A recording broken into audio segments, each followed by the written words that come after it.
Action le 1er juin 1988. Mes chers amis, aujourd'hui vous savez ma présence à Saint-Denis. J'ai toujours pensé à vous dans la maison de rééducation combat. J'espère que tout le monde, plus ou moins, a pratiqué la méthode de la science ésotérique pour vous explorer et vous développer allant de l'impurité jusqu'à la pureté et être en fusion avec l'univers pour voir votre imposition. Aujourd'hui, vous avez pratiqué la méditation pendant des années, des mois, des jours. Vous voyez que vous êtes tous frères et sœurs sur cette terre. Et toujours, vous mettez tout votre cœur à vous aimer les uns et les autres et à partager entre vous ce que vous possédez. Bien que vous sachiez que je suis venu ici, vous ne pouvez pas me rencontrer en vous ressentez une grande émotion dans votre cœur. Mais ces impressions sont une réaction habituelle des humains. Mais dans un cœur voué à la spiritualité, il faut que nous sachions ce que sont l'engagement, le sacrifice et la vertu. Vous vous êtes engagé à vous incarner dans ce corps physique pour vivre sur cette terre. Et vous vous êtes sacrifié pour éliminer de vous toute concupiscence, toute dictature et toute pensée tournée à l'extérieur de vous-même pour revenir à votre conscience intérieure pour construire une voie vers l'harmonie et l'ouverture d'esprit et vous apporter une réelle lucidité pour pouvoir, après, influencer les autres. Qu'importe les attaques de toutes parts, qu'importe les situations à nous puissions nous trouver, que les gens nous estiment, nous haïssent ou cherchent à nous détruire, nous gardons toujours un cœur ferme et solide dans le but de nous purifier pour pouvoir retourner à notre origine. Vous avez clairement réalisé que sur cette terre, personne ne peut vous fabriquer un corps même pour $1 milliard. Je vous ai souvent rappelé que votre corps était constitué à partir du supranaturel. Et nous avons pris nettement conscience que seule la puissance de Dieu peut créer un organisme conscient et intelligent tel que ce corps, microscope, cosme, pour retenir prisonnière notre âme. Ainsi, ce corps, microcosme, est en phase avec l'univers macrocosme. Et dans l'univers, il existe des lois qui sont proclamées dans votre système nerveux. Et l'homme, en venant ici-bas, a lui des lois. Il a en lui un sucre sans écriture sur cette terre.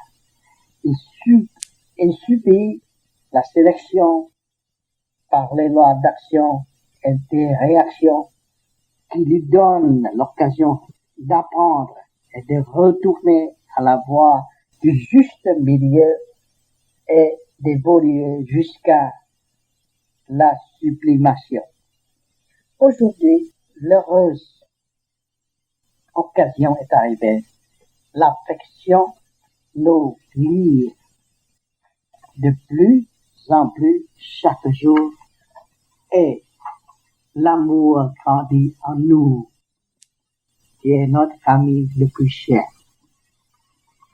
C'est votre corps physique qui vous suit heure par heure, jour par jour, et vit avec votre âme dans la loi de l'action et de la réaction pour tester si vous êtes encore avide, agressif, passionné, si vous êtes encore triste,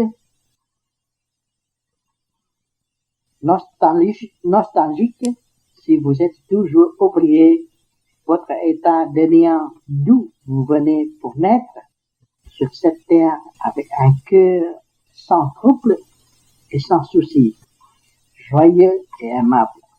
Aujourd'hui, vous passez des actions aux réactions, vous savez, des parties pris et créées en vous et autour de vous des tristesses et des énervements.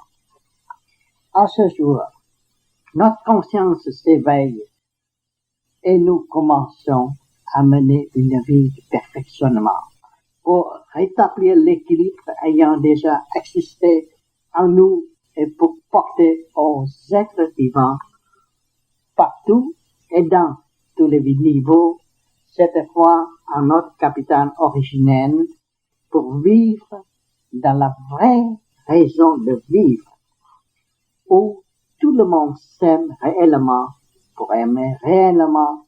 Que faut-il aimer d'abord? Qu'est-ce qui vous suit à chaque instant pour vous servir? C'est votre corps bien-aimé qui est une merveille infinie qui vit de la science ésotérique.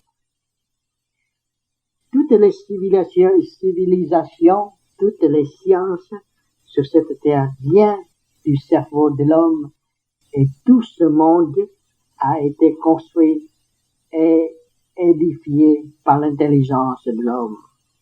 Tous les courants de philosophiques ou religieux, passionnés et clairvoyants, tendant à la libération de l'homme vient aussi du cerveau de l'homme. Aujourd'hui, vous avez l'occasion de remplir le rôle de père ou de mère, de fils ou de fille sur cette terre. Vous avez été baigné dans un océan d'amour intense, suivant chaque niveau pour voir dans quelle brise de conscience vous allez tomber. Vous avez été dans les rivalités à cause de vos raisonnements spéculatifs. Vous avez accosté au rivage de l'amour infini par des raisonnements d'amour où vous êtes tombé dans les amours éphémères de la vie avec les histoires d'amour banales. Ainsi, vous voyez que votre caractère se manifeste chaque jour par des leçons de la vie qui vous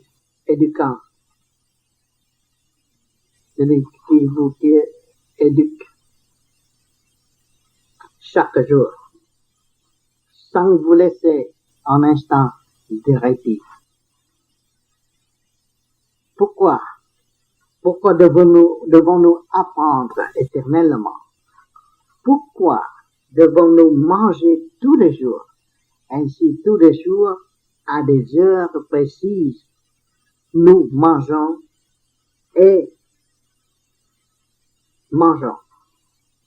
Nous mangeons le vide tout en pensant que nous avons pris quelque chose en nous, car ce quelque chose redeviendra le vide et personne ne s'en rend compte.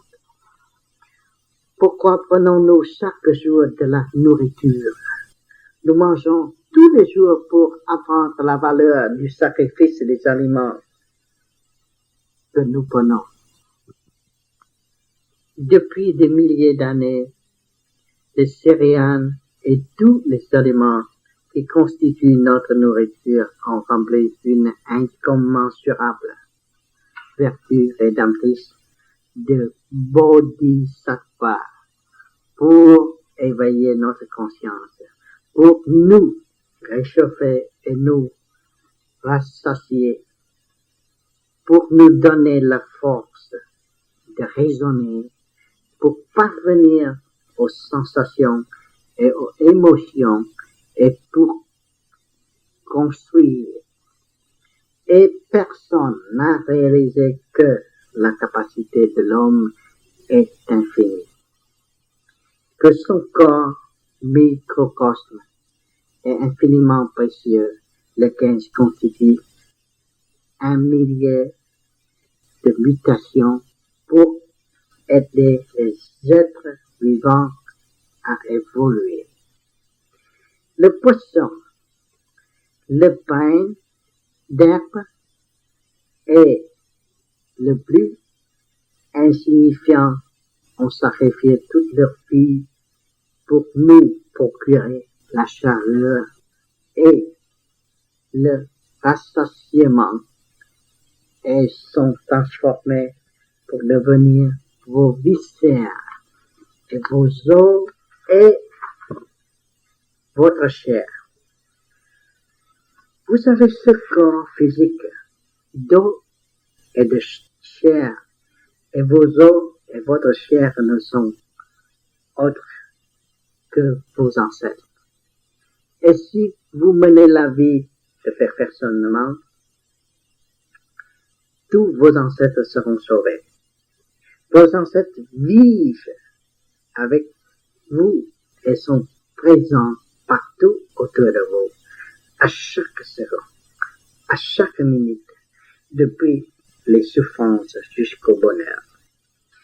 Et quand vous aurez réalisé votre spiritualité, quand vous aurez compris toutes choses, vous verrez que rien n'est souffrance au bonheur. Quand vous aurez compris l'essence de la souffrance et du bonheur, plus personne ne pourra vous duper, plus personne ne pourra vous séduire par quelque théorie que ce soit pour vous détourner de votre juste voie vers l'égalité que vous allez offrir à Dieu et à l'humanité. Quand vous aurez compris toutes choses, vous verrez votre vraie souveraineté et votre vraie autonomie. Où se trouve votre autonomie? Dans quelle position se trouve-t-elle? Vous n'avez pas encore trouvé la position de votre autonomie. Vous êtes un point de lumière qui emplit l'espace en relation avec tout l'univers et décide de toutes choses, pures comme impures. Pour avancer vers la totale connaissance de toutes choses, vous ne pourrez acquérir votre autonomie que quand vous aurez atteint la sérénité. Avec la sérénité dans le cœur, vous pourrez soutenir toutes les conversations dans toutes les langues de la terre. Vous ne parlez pas, mais vous comprenez déjà. Vous ne prononcez pas le mot, mais vous pouvez tout exprimer dans votre conscience. Si vous revenez à la spiritualité, vous pourrez comprendre toutes les langues, toutes les théories, tous les raisonnements dans l'univers, sans avoir besoin de cette bouche ou de ces lèvres pour vous exprimer. Il vous suffit de vous regarder pour que la communication s'établisse entre vos âmes et que la compréhension des choses se révèle. C'est pourquoi, maintenant que je suis venu ici, il vous suffit de me regarder pour vous rendre compte si M. Tam mène toujours une vie de perfectionnement. Quand vous venez vers moi, vous venez à la paix. Cette paix que M. Tam a acquise sur la voie spirituelle. Alors, vous allez vous demander ce que vous allez faire. Allez-vous sur la même route de monsieur vers la paix ou allez-vous encore à procéder sur cette voie? Nous sommes tous un. Nous ne sommes pas loin l'un de l'autre. Et vous sentez l'amour emplir tout votre cœur et votre âme, tant et si bien que vous ne pouvez vous empêcher d'appeler M. Tam maître. Mais en vérité, ce mot maître veut dire que nous sommes un, que nous nous aimons. Nous nous aimons, nous nous édifions sur notre voie d'évolution. Nous acceptons de nous engager dans les épreuves de souffrance actuelles, de sacrifier nos mauvais caractères et penchants pour faire preuve de vertu. Chaque jour, pourquoi dois-je mener une vie de perfectionnement à méditer? Je le fais pour pouvoir changer les vibrations d'énergie et de lumière dans l'univers, pour pouvoir recevoir les merveilles que les êtres d'en haut ont contribué pour moi. Plus je médite, plus mon esprit s'ouvre, et plus je médite, plus je connais la vérité de moi-même pour connaître les erreurs que j'ai faites et les corriger pour pouvoir avancer. Et plus je reconnais mes erreurs, plus je vois que mes efforts sont insuffisants, que je suis encore mesquin et que j'ai toujours soif d'amour et de compassion.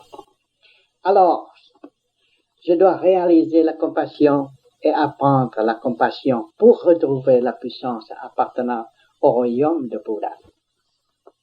Le royaume de Bouddha réside toujours dans la sphère de la sérénité pour accueillir qui? Pour accueillir ceux qui ont souffert.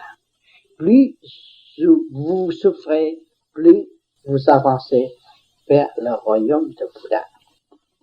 En résumé, nous qui vivons sur cette terre, nous avions une patrie, nous avions un peuple, nous avions une autonomie. Alors, comment retrouvons-nous notre autonomie, notre peuple, notre autonomie et notre sérénité et notre lucidité qui existent encore en nous? Vous détenez en vous et vos mains cette puissance d'amour, cette force pour pardon dans votre conscience, dans vos actes. Saisissez votre autonomie pour vous perfectionner à rétablir l'harmonie entre les niveaux supérieurs ou célestes, moyennes ou humaines et inférieures ou terrestres.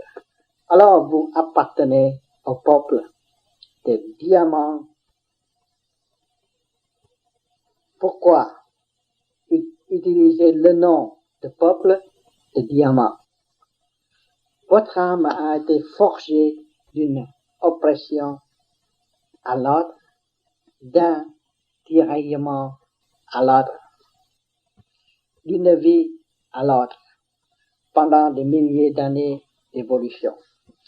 Aujourd'hui, vous comprenez la vérité, le bonheur vous embellit et vous illumine de toute son intensité comme du pur cristal. Vous êtes un diamant indestructible, toujours froid et égal dans la sérénité. Ainsi, seul le peuple de diamants possède la capacité de construire et de se forger la vertu de résignation. Plus vous faites preuve de résignation, plus vous avez l'occasion d'apprendre beaucoup de choses. Plus vous vous résignez, plus vous avez l'occasion de verser des larmes pour vous laver de toutes les impurités emmagasinées dans votre cœur. Nous résigner pour éveiller notre conscience. Nous résigner pour revenir à notre capital de lucidité. C'est pourquoi je dis que le parfum s'exhale de lui-même. Ainsi, perfectionnez-vous et les gens viendront à vous.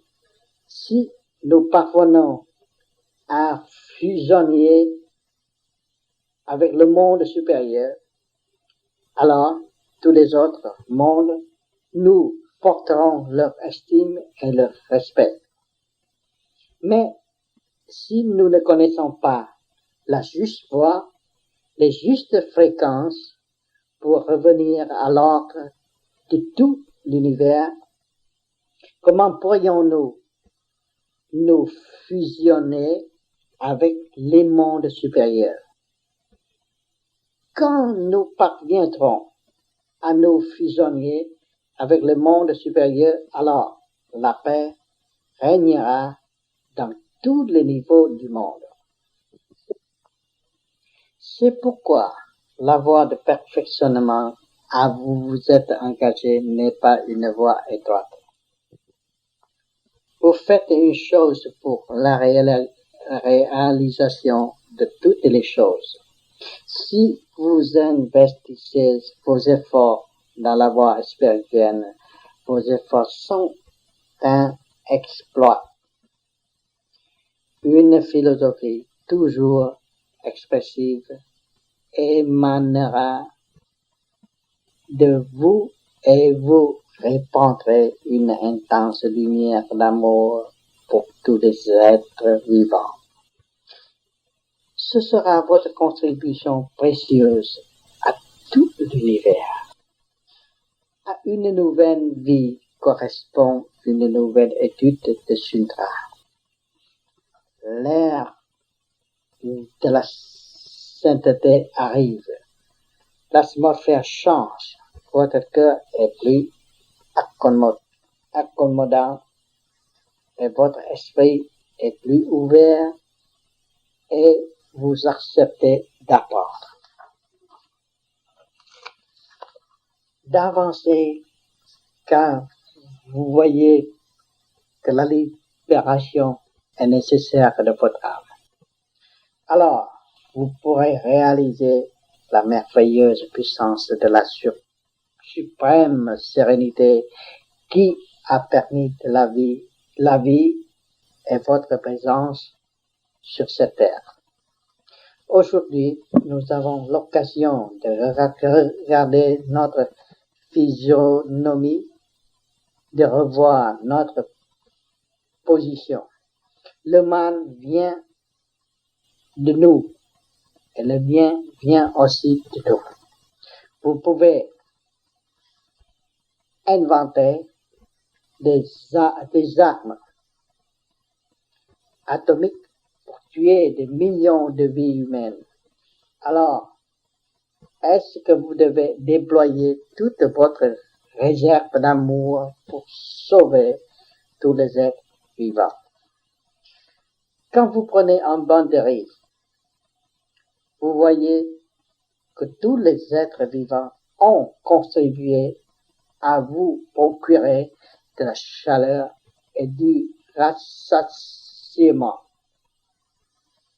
Cette vertu de Bodhisattva est déversée dans le plus profond de votre cœur. Alors, où se trouve votre propre vertu de Bodhisattva? Et qu'avez-vous fait pour les êtres vivants? Ou n'avez-vous fait que rester dans vos rivalités déraisonnables, sans ouvrir votre cœur? Si vous n'opérez pas en vous la vertu de Bodhisattva, comment pouvez-vous faire preuve d'amour pour vos prochains? Il faut s'ouvrir la vertu de Bodhisattva pour pouvoir utiliser votre altruisme, l'amour pour vos semblables est très précieux. Si vous savez pardonner et aimer, alors votre altruisme est toujours vivant. Si vous possédez l'amour du prochain, vous possédez l'amour spirituel, alors muni de ces deux amours, vous pourrez atteindre la sphère centrale de l'éternité. Notre vraie nature est l'infini. Bien des fois, vous souffrez, vous avez mal, vous avez un sentiment qui vous oppresse. Pourquoi devez-vous ressentir tout cela? Tout cela est pour vous éduquer et pour vous permettre la totalité de chaque chose. Alors, vous n'aurez plus de tristesse, vous n'aurez plus d'énervement, car nous appartenons tous à une famille unique, à une sphère unique, tous ensemble. Du principe unique se multiplient 10 000 formes, et les 10 000 formes retourneront au principe unique. Ainsi, vous voyez que nous ne sommes qu'un. Entre vous et moi, il n'y a pas de différence ou d'éloignement. Vous avez 4 sens et des 5 organes. Vous puissiez également dans l'univers les facultés de la parole pour rivaliser. Alors, il vous reste l'ultime capacité, celle de vous éveiller. Seul cet éveil de la conscience est principal. Jusqu'au dernier moment, à l'heure de votre trépas, qu'emportez-vous avec vous dans l'autre monde?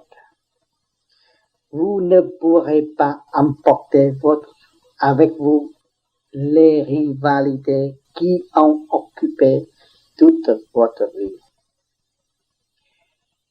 Vous ne pourrez emporter avec vous que cet éveil de la conscience de la conscience de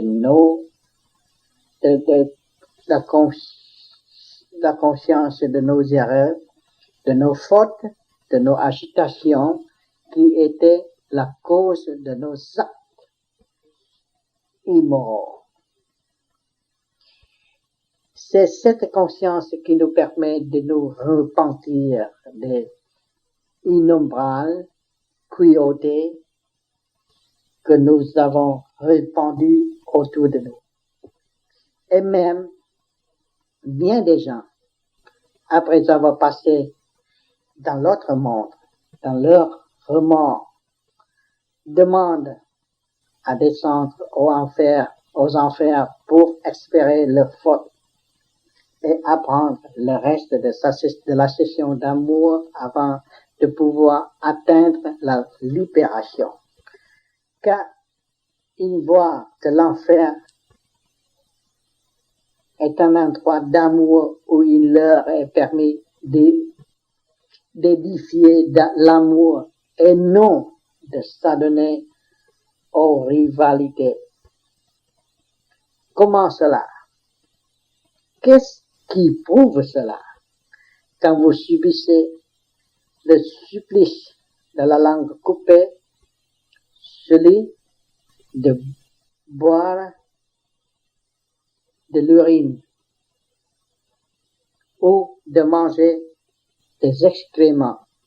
Vous voyez, après que vous êtes ressuscité de nouveau. C'est pourquoi actuellement nous souffrons. Et qu'est-ce qui souffre? C'est notre âme qui souffre. Ainsi, ce qui nous fait souffrir jusque dans notre âme, nous ne le ferons pas subir aux autres. Il faut ouvrir notre cœur, aimer et construire les uns pour les autres pour éviter le résultat lourd et ténébreux dans l'avenir qui pourrait s'accumuler de plus en plus et nous ensevelir vivants sur cette terre. Bien que vous avez un corps physique, que vous avez le pouvoir, que vous avez la ruse sur cette terre, vous ne pourrez rien faire. Vous n'êtes qu'une âme pécheresse, prisonnière dans ce corps. Seule l'ascèse spirituelle pour vous délivrer, vous permettre de payer toutes vos dettes accumulées depuis des vies et des vies. Si vous ne menez pas une vie de perfectionnement, vous n'aurez aucun moyen. Réfléchissez bien. Vous êtes doté d'un cerveau intelligent. Et si vous ne menez pas une vie de perfectionnement, pensez-vous payer toutes vos dettes? Les dettes de reconnaissance et de piété filiale, pouvez-vous les payer toutes? C'est pourquoi, plus nous pratiquons l'accès spirituel, plus nous sommes pénétrés de la nécessité de nous engager dans la voie spirituelle. Nous sommes incarnés dans ce corps physique et retenus prisonniers par les lois divines. Nous sommes entourés de l'obscurité et quand nous pratiquons la méditation, même si en fermant les yeux, nous ne voyons que l'obscurité, nous devons accepter d'avancer dans cette obscurité parce que c'est de cette obscurité que nous avançons vers la lumière. C'est un exploit que nous réalisons et nous devons persévérer pour avancer. Il n'y a pas un seul saint, un seul génie, un seul être immortel ou un seul Bouddha qui n'ait pas souffert. Il n'y a pas un seul milliardaire sur cette terre qui n'ait pas souffert. Vous le voyez riche et pourtant il souffre beaucoup. Vous êtes pauvre. Vous n'avez pas de voiture. Vous n'avez pas de souci pour notre voiture. Pour votre voiture. Vous n'avez pas de maison. Vous n'avez pas de souci pour votre maison. Vous n'avez pas de palais. Vous n'avez pas de souci pour votre palais. Les gens riches qui ont plusieurs femmes et maîtresses souffrent beaucoup. C'est le lot de leur karma ici-bas. Aujourd'hui, plus nous pratiquons l'ascèse spirituelle, plus nous simplifions les choses et le plus nous nous tournons vers la vérité pour nous avancer. Qu'est-ce que la vérité? C'est la justesse des choses, la simplicité, l'ouverture, et vous ne serez plus bloqués. C'est pourquoi il faut reconnaître nos fautes et nos erreurs pour avoir l'occasion de progresser. Mais si nous renions nos fautes et nos erreurs, nous piétinons sur place sans pouvoir avancer. Vous n'avez aucun argument pour vous disculper. Ce que vous avez fait a été enregistré. Votre geste de lever la main pour prendre un verre d'eau a été enregistré par vos yeux, de même que votre geste de voler les autres ou vos ruses cruelles. La moindre de vos pensées est déjà enregistrée. C'est pourquoi la pratique de cette méthode de vos vies consiste en la purification de notre cœur pour nous s'élever. Et, à chaque instant, nous voyons la merveilleuse puissance des êtres d'en haut qui nous illumine et nous guide. Et notre tête est toujours baignée dans la lumière et dans l'élévation d'esprit. Alors, vous voyez que vos sacrifices n'ont pas été considérables. Et qu'un sacrifice, si vous pouvez sacrifier vos mauvais caractères pour parviendrer à votre vrai cœur. La voie directe au vrai cœur donne la connaissance de soi-même et l'on ne sera pas loin de la sphère de Bouddha. Les phonèmes vibratoires Namo Adi Tassat éveillent les chakras de votre corps et quand vous les placez mentalement au sommet de la tête, avec vos incisives, centres incisives et le bout de la langue recoupé, vous arrivez à rassembler toute votre énergie au sommet de la tête. De là, vous entrez en fusion avec les énergies des mondes supérieurs qui opèrent avec votre des échanges d'énergie à chaque instant. C'est alors que nous pourrions purifier toutes les impurités de la obscurité de notre cœur qui ne sont autres que nos péchés et vos crimes. Car c'est l'obscurité qui fait naître en vous la colère, la haine, la vengeance. Mais si nous élevons notre cœur, nous nous purifions de ces crimes, alors vous pourrez décider de votre sort. Vous n'aurez plus besoin que l'on vous jette en enfer, car vous en avez déjà compris la signification et vous êtes décidé à vous perfectionner pour apporter votre contribution à l'enfer par notre lumière pour aider les âmes à évoluer. Bien des gens ont peur en lisant de voyages en enfer. Que redoutez-vous, mes amis? Vous ne pouvez éluder vos fautes.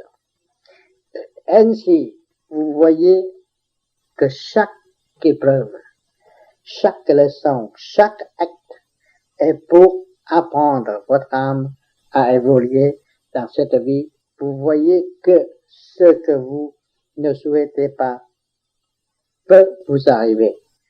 Et quand vous faites quelque chose, il vous arrive de le regretter. N'est-ce pas là une leçon? Plus vous apprenez, plus vous êtes nanti, ouvert, élevé et édifié. C'est pourquoi nous devons prendre le mal pour un bienfait. Qu'importe les critiques qui nous viennent de toutes parts, nous les prenons comme une très bonne occasion pour mesurer notre sérénité et notre capacité de perfectionnement et vérifier la véracité de votre vœu. De là, vous avez occasion d'éliminer l'intransigeance passionnée de votre cœur et saisir le principe de la lucidité de tout l'univers pour avancer. Vous pouvez alors fier car dans tout l'univers il n'y a que Dieu qui puisse vous créer sur aucun scientifique ne peut vous créer même votre plus petit doigt. Dans ce temps moderne et civilisé, la science prétend vous guérir, mais elle ne peut pas. Réellement vous guérir de vos maladies. Si oui, la mort serait bannie de cette terre. Or, les hommes doivent mourir pour les pratiquants de vos vies que nous sommes. Tant que nous vivons, nous devons apprendre pour élever notre esprit et notre pensée pour progresser et après la mort. Nous devons aussi continuer à apprendre pour progresser. Alors, pour les pratiquants de vos vies, la vie et la mort ne sont pas importantes. Ils laissent les choses arriver naturellement quand le corps ne peut plus supporter la vie sur cette terre. Ils l'acceptent de mourir pour s'élever au niveau supérieur à apprendre. Encore plus, vous vous rendez compte que vous êtes constitué à partir du supranaturel qui nous donne un cœur charmant sur cette terre, une tonalité pour parler dans un ordre érigé par l'univers, lequel est une évidence de la vérité. Et vous voyez qu'en dehors de ce corps éphémère, de cette parole empruntée, il existe quelque chose d'autre d'indiscutable dans le plus profond de votre être. C'est là le trésor inépuisable avec lequel vous allez contribuer à édifier une super civilisation future aux 1000 années de paix. Ce n'est pas une blague. Votre présence ici sur cette terre n'est pas une blague. Elle est hautement importante. Si lequel d'entre vous oublie qui il est